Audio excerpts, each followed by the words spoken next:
An update now on a man with a good heart killed while helping a stranger on I-696. We first reported this story on 7 Action News this morning. Well, tonight a relative of the victim is talking to 7 Action News about the husband and father who was lost too soon. Anu Prakash tells us about George Danis and the family he left behind. Just a great guy. Mark Barton is heartbroken. His son-in-law George Danis was killed this morning in Warren along westbound 696 near Sherwood while trying to help a stranger. That was George. I mean, he'd help anybody. Big teddy bear.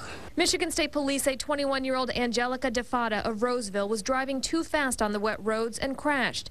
Danis, who was driving this Kia, stopped on the shoulder to help her. Investigators say while Danis was standing next to her car, 44-year-old Sean Cunningham of Northville crashed into them with this Ford Escape. Danis was killed. The impact threw him forward and pinned him under his car. Barton tells us his daughter Marcy talked to Danis shortly before the crash. He went to a friend's house and to fill up the car with gas for work this morning, and she talked to him at 11 o'clock.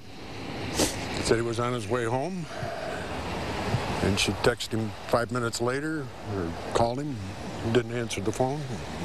He had already been hit.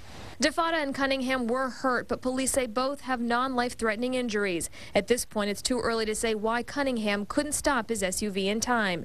Meanwhile, police remind us all to be careful when trying to help others on the roads. The first thing you want to do for something like that is definitely call 911. If you're going to make contact with somebody, you want it to be as brief as possible. He was trying to do the right thing, and it's sad to see something like this. George Danis leaves behind his wife Marcy and 2 kids, 9-year-old Eric and 5-year-old Samantha. He'll be remembered by all of us. Anu Prakash, 7 Action News. Family members tell us George Danis was in between jobs. The family says they need help paying for funeral expenses. If you'd like to support them, donations can be made at any Credit One union in the name of his wife, Marcy Danis.